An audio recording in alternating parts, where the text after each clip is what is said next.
Uranus 1781 में discover हुआ, Neptune 1846 में डिस्कवर हुआ और प्लूटो जो हमारे निज़ाम शमसी का आखिरी सियारा माना जाता है वो 1930 में दरियाफ्त हुआ। लेकिन लेकिन लेकिन हर जगह की तरह सुमेरियों ने यहाँ भी एक लुच तला है और उन्होंने कहा कि नेपच्यून प्लूटो के बाद एक और सियारा भी था, 12वां सियारा, जिसको नेफिलियम कहा गया, नेफिलियम्स का घर कहा गया। जी तो टाइम ट्रैवलर्स, कैसे हैं आप? सॉरी, थोड़ी सी 2-4 दिन आपको वीडियो नहीं मिल सकी, मेरे एग्ज़ाम चल रहे थे, इस वजह से मैं वीडियो नहीं दे सका। लेकिन हम फिर दोबारा से इस खलाई सफ़र को, इस तारीख़ के सफ़र को, इस वक्त के सफ़र को शुरू करते हैं और हम चलते हैं नेफिलियम्स के पास। नेफिलियम्स जो किसी 12वें सियारे में रहते थे, बेस्ड ऑन सुमेरी जो माइथोलॉजी है, सुमेरियन की जो कहानियाँ हैं, वहाँ पर लिखा हुआ है कि प्लूटो के बाद भी एक सियारा था। अच्छा, अब आप तो ये कहते हैं ना कि प्लूटो वो 9वां सियारा, और किस तरीके से? तो सुमेरियन बेसिकली जो ये सियारे गिनते थे वो सूरज और चांद को भी एक एक सियारा या अजसाम फल्की या जो है हेवनली बॉडीज़ के तौर पे देखते थे। यानी पहला वो कहते थे सूरज है, दूसरा वो कहते थे चांद है, तीसरा अतारद, ज़हरा, ज़मीन, मरीख, मुश्तरी, जहल, यूरेनस, नेपच्यून, प्लूटो 11वां सियारा, और उसके बाद जो नेफिलियम का घर था 12वां सियारा। तो इस 12वें सियारे के ऊपर एक स्टिचन ज़िक्रिया ने किताब भी लिखी हुई है, उसी से आज के इक्तसाबात हैं। आज हमारा जो स्क्रिप्ट है वो उसी किताब से लिया गया है और इस किताब के अंदर जो मेन चीज़ है वो ये साबित करने की कोशिश की गई है कि किसी पुराने दौर के अंदर जो खलाई मखलूक थी, जो आसमानी मखलूक थी, जो एलियंस थे, उनका ज़मीन से आना जाना, ज़मीन से राब्ता रहा है। तो आइए दास्तान को शुरू करते हैं। एक गैर ज़मीनी यानी कि एलियंस का तस्वुर, एक कदीम दास्तान, पुरानी दास्तान। आइए शुरू करते हैं। इंसान हमेशा से कायनात, ब्रह्मांड के जो बड़े होने, वसी होने, बहुत बड़े होने के बारे में जानकारी लेने के लिए कुछ ना कुछ करता रहा है। क्या ज़मीन के, पृथ्वी के अलावा कहीं और भी ज़िंदगी मौजूद है? ये सवाल हमेशा हमारे दिमाग में उठता है और नासा इसी सवाल की वजह से हर रोज़ एक नया सियारा जो है, नया सितारा जो है वो डिस्कवर करता है। क्या हम कायनात में तन्हा हैं, अकेले हैं, अलोन हैं? ये सवाल कदीम तहज़ीबों के ज़माने से लेकर आज तक मौजूद है। ख़ास तौर पर सुमेरी तहज़ीब के जो टेक्स्ट मिले हैं, जो प्राण मिले हैं, जो मतन मिले हैं, उसके अंदर जो उधर से रवायात मिली हैं, जो उधर से बातें मिली हैं, कहानियाँ मिली हैं, वो इस बात की निशानदही करती हैं, इस बात को बताती हैं कि ज़मीन पर, पृथ्वी पर एलियंस का आना जाना था। और ये नज़रियात ना सिर्फ इंटरेस्टिंग हैं बल्कि काफ़ी हद तक हैरत अंगेज़ भी हैं, क्योंकि कुछ ऐसी निशानियाँ भी मिली हैं जो मैं आज की वीडियो में आपको बताऊँगा कि जिससे ये नज़रियात सच्चे लगते हैं। आप सबको पता है, क्योंकि हमारे जो टाइम मशीन है वो हमेशा एक पड़ाव सुमेर के अंदर ज़रूर लेती है ऑलमोस्ट हर वीडियो में, लेकिन ये जल्दी पड़ाव ख़त्म हो जाएंगे जब आपको मैं सुमेर बिल्कुल रटा दूंगा कि जी हाँ सुमेर क्या चीज़ थी। तो सुमेरी जो तहज़ीब है, इसका फ़ल्कियात का, इसका आसमानी जो आसमान ब्रह्मांड का इल्म जो है वो ऑलमोस्ट सबसे ज़्यादा था। कदीम सुमेरी तहज़ीब जो तकरीबन 4000 साल कबल मसीह यानी आज से 6000 साल पहले अरूज पर थी, अपने जोबन पर थी। फ़ल्कियात यानी आसमान के, ब्रह्मांड के इल्म के, ब्रह्मांड के नॉलेज के बारे में जो है उनका जो शोबा है वो, यानी ब्रह्मांड का नॉलेज उनके पास बहुत ज़्यादा था। उनके मुताबिक, उनके हिसाब से, उनके रेफरेंस से जो हमारा निज़ाम शमसी है, जो सूरज का ये पूरा ख़ानदान है, ये 12 चीज़ों पे मुश्तमिल था जो मैं आपको बता चुका हूँ। उसमें एक सूरज और दूसरा चाँद भी गिनते थे।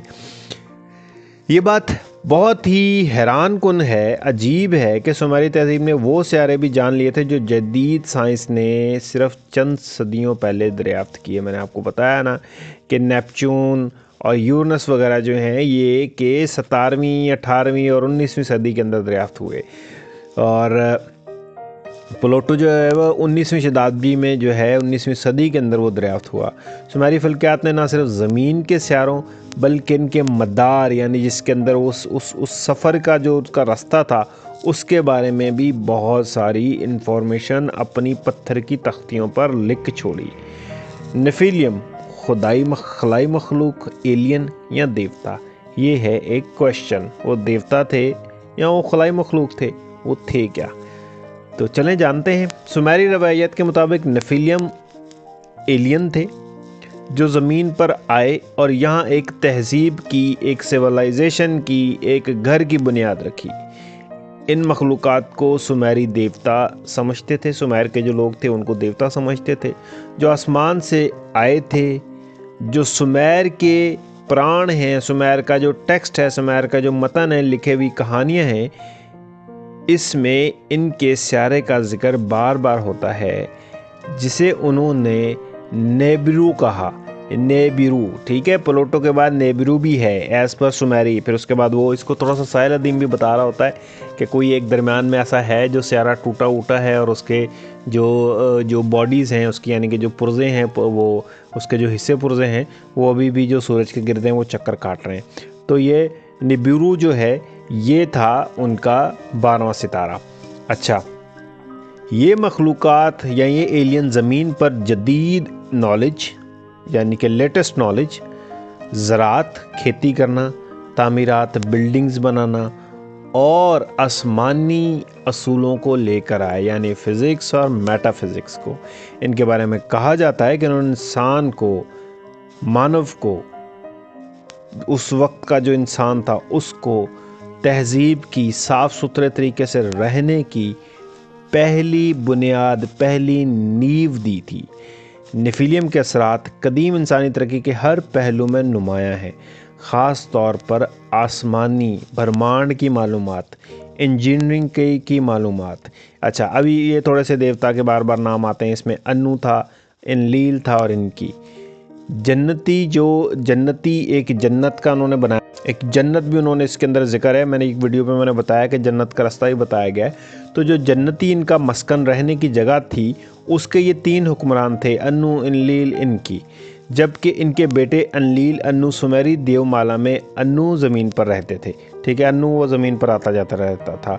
इनलील को ज़मीन पर हुक्मरानी दी गई थी। इनकी और जो इनकी है उसको दानिश, इल्म और जो है नॉलेज का, विद्या का देवता कहा गया था। इन प्राणों में, इन मतनों में जिक्र है कि अन्नू जन्नत में रहा और सिर्फ खसूसी मौके पर ज़मीन का दौरा करता। अच्छा, अन्नू सबसे बड़ा था, ठीक है, ऑल यानी कि सुपर गॉड था। फिर इनलील और इनकी था, और अन्नू जो है वो जन्नत में रहता था और वो ज़मीन पर आता था ऐसे विज़िट करने के लिए। इनलील ने ज़मीन पर निपुर के मकाम पर एक रिहाइश बनाई। निपुर की काफ़ी डिटेल वीडियो मेरे पास मौजूद है, आप देख लीजिएगा, जो ज़मीन और आसमान के दरमियान एक रब्त का मरकज़ था। यानी कि जो निपुर का मकाम है वहाँ से उनका कोई पोर्टल खुलता था किसी और जगह जाने के लिए, इन शॉर्ट।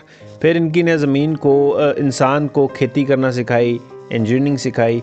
फिर अन्नू का जो दरबार था, अन्नू जो था उसने जो उसका कोर्ट था, उसका दरबार था जहाँ वो बैठता था, वो एक बहुत ही खूबसूरत शानदार किस्म की जगह थी, क्योंकि वो थी जन्नत एज़ पर सुमेरी टेक्स्ट, जहाँ कीमती पत्थरों से बना हुआ एक आर्टिफिशियल बाग और बहुत सारी ऐसी सीटें, कुर्सियाँ लगी हुई थीं जहाँ आकर खुदा बैठते थे। यानी और भी खुदा थे, अन्नू सुपर गॉड था और उसके बाद के गॉड थे। निज़ाम शमसी यानी कि सूरज के निज़ाम की, या जो सूरज का ख़ानदान है उसकी तफसील, सुमेरी जो टेक्स्ट है उसके अंदर शमसी निज़ाम, सूरज के ख़ानदान की तफसील हैरान कुन हद तक दुरुस्त है। एक तस्वीर में सूरज को मरकज़ में दिखाया गया है जिसके गिर्द 11 स्यारे गर्दिश कर रहे हैं। इस तफसील में सूरज को एक रोशन दायरे, एक रोशन सर्कल के तौर पर दिखाया गया है। हर स्यारे को मखसूस अलामत के ज़रिए ज़ाहिर किया गया है। अलामत जो एक सूरज के गिर्द गर्दिश करने को रोसेट वाले स्यारों की अक्कासी करती है को मुक़द्दस समझा जाता था। यानी हर स्यारे की एक अलामत उन्होंने बनाई हुई है और वो रोशन दायरा जो था उसकी वो है रोसेट, यानी उसके गिर्द गर्दिश करती थी। अच्छा, ये तफसीलात उस वक्त के लिए नाकाबिले यकीन है जब दूरबीन जैसी कोई इजाद मौजूद नहीं थी।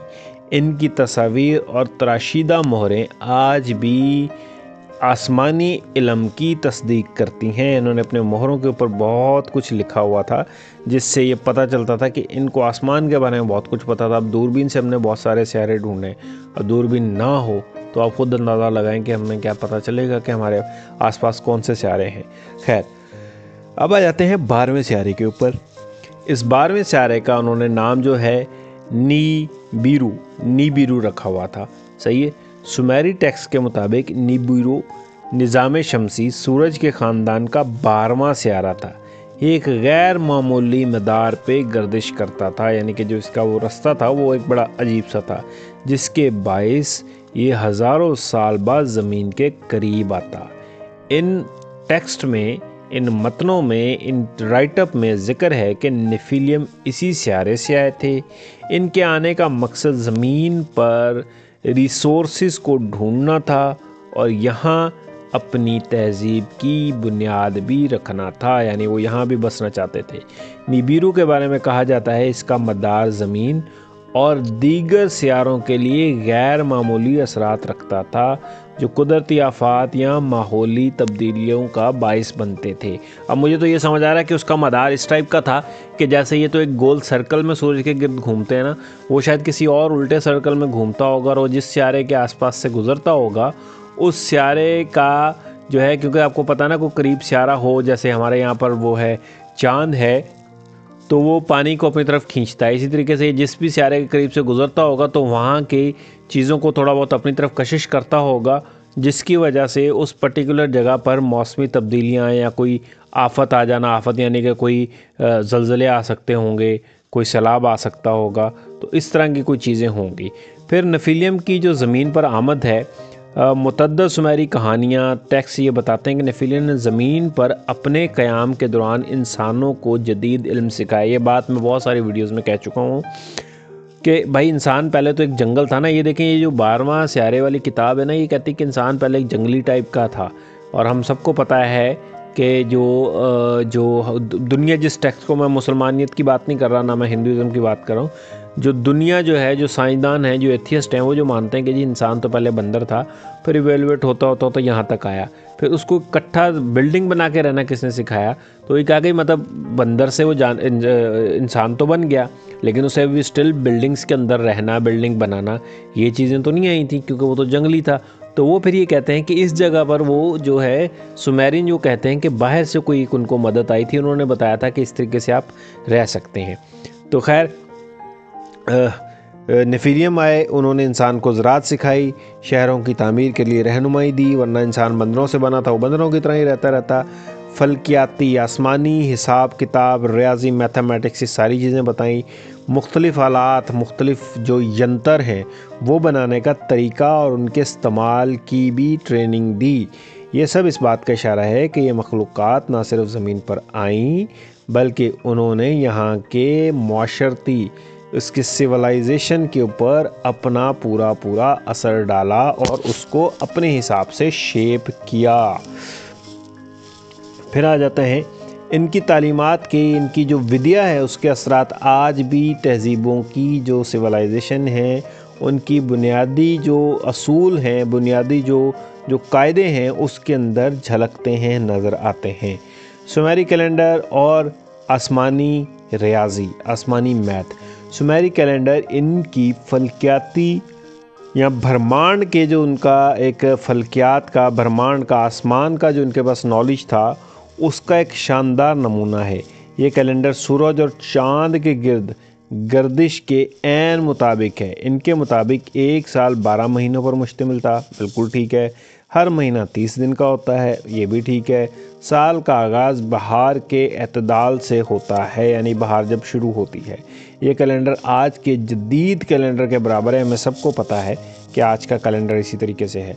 सुमेरी फल्कियात ने ज़मीन और कायनात के दरमियान ताल्लुक़ को समझने में अहम किरदार अदा किया, यानी आसमान और ज़मीन के दरमियान में इसी कैलेंडर से उन्होंने काफ़ी सारे कनेक्शन निकाले। फिर आ जाते हैं नेफिलियम का ज़िक्र। नेफिलियम का ज़िक्र ना सिर्फ सुमेरी टेक्स्ट, सुमेरी मतन, सुमेरी ग्रंथों में मिलता है, बल्कि दीगर कदीम और जो कदीम तहज़ीबें भी हैं उनके अंदर भी इस टाइप की मखलूक का हवाला दिया जाता है। मिस्री तहज़ीब जहाँ ओसाइरस और आइसस जैसे देवताओं को फल्की इल्म का मास्टर समझा जाता था, तो मे बी वो भी नेफिलियम्स ही हों। फिर माया तहज़ीब जिन्होंने अपने फल्कियाती, अपने आसमानी कैलेंडर और फल्कियात, आसमान की गैर मामूली नॉलेज से, इल्म से दुनिया को हैरान कर दिया था कि भाई मायान ऐसा इतना कुछ कैसे जानते थे। तो इसके अलावा हम हिंदी तहज़ीब में आ जाते हैं, हिंदुइज़म में आ जाते हैं, सनातन धर्म वाले में वेदों के अंदर भी जो आसमानी मखलूक का ज़िक्र मौजूद है, आसमानी मखलूक़ात का जो ज़िक्र मौजूद है, इसके ऊपर भी मैंने काफ़ी बड़ी लंबी चौड़ी एक वीडियो बनाई, मैं आपको जल्दी वो दूंगा। उसमें भी अर्जुन किसी ऐसी जगह का ऐसी जगह का सफ़र करता है कि और वहाँ से महाभारत के लिए कुछ यंत्र, कुछ जो है वो शस्त्र लेकर आता है और फिर उन्हीं शस्त्रों की बेस के ऊपर उसको शिकस्त देता है। ये तमाम तहज़ीबें इस बात की तरफ इशारा करती हैं कि शायद पुरानी दुनिया में एलियन जो थे वो ज़मीन पर आते रहे और उन्होंने अपनी अपनी कोई ना कोई कहानी सुनाई। कुछ सवाल मज़ीद ये उठते हैं, ये जो मैंने आपको कहानी सुनाई है इससे कुछ सवाल ये उठते हैं, क्या सुमेरी टेक्स्ट जो था वो सिर्फ़ कहानियाँ हैं या हकीकत पे मबनी है? क्या कोई ऐसी कहानी बना सकता है और इतनी एक्यूरेट बना सकता है? तो फिर इसका मतलब है कि उसने कुछ देखा होगा। क्या निबिरू वाकई मौजूद है? अब ये तो हमारे नासा वाले ही बताएंगे कि निबिरू था, नहीं था, है, नहीं है, लेकिन हमारी तहकीक जारी है। जल्दी नासा भी चलेंगे, ये टाइम ट्रैवल आपको नासा भी लेके जाएगा और वहाँ भी आपको बताएगा। और फिर नेफिलियम का ज़मीन पर क्या मकसद था, क्यों आए यहाँ पर? कुछ कहते हैं सोना ढूंढने आए थे। खैर, क्या कदीम इंसानों ने, पुराने इंसानों ने वाकई एलियन से सीखा था? क्या जदीद साइंस इन कहानियों से कुछ सीख सकती है? आज की साइंस कुछ सीख सकती है? तो इस वीडियो को टाइम ट्रैवल्स ख़त्म करते हैं। आज की टाइम मशीन हम यहीं पे रोकते हैं और अपने अपने बाकी दीगर कामों के अंदर लगते हैं और नेक्स्ट फिर यहीं से हम अपनी टाइम मशीन को दोबारा उड़ान भरवाएंगे और देखेंगे मज़ीद पुराने लोग क्या सोचते थे। इख्तिताम पे, अंत पे मैं ख़ुलासा यूँ करूँगा कि सुमेरी टेक्स्ट हमें ये सोचने पे मजबूर करते हैं कि हमारी दुनिया और ब्रह्मांड कितना बड़ा है, कायनात कितनी बड़ी है और कितनी पुरअसरार है। नेफिलियम की कहानी कदीम इंसानों के तख़य्युल, दिमागी सोच या हकीकी मुशाहिदात, हकीकी चीज़ों की ऑब्ज़र्वेशन पर हो सकती है, लेकिन एक बात तय है, ये कहानियाँ हमें कायनात, ब्रह्मांड के बड़ा होने के बारे में बताती हैं और हमें हिलाती हैं कि इस ब्रह्मांड के बारे में और जानो और पढ़ो और मेरे चैनल को और ज़्यादा देखो, क्योंकि मैं ये काम कर रहा हूँ आपकी जगह पर। आप सिर्फ यहाँ पर इसको लगाएं और सुनें, इंशाल्लाह आपको बहुत फ़ायदा होगा। तब तक के लिए माँ सलामा, नमस्कार, राम राम।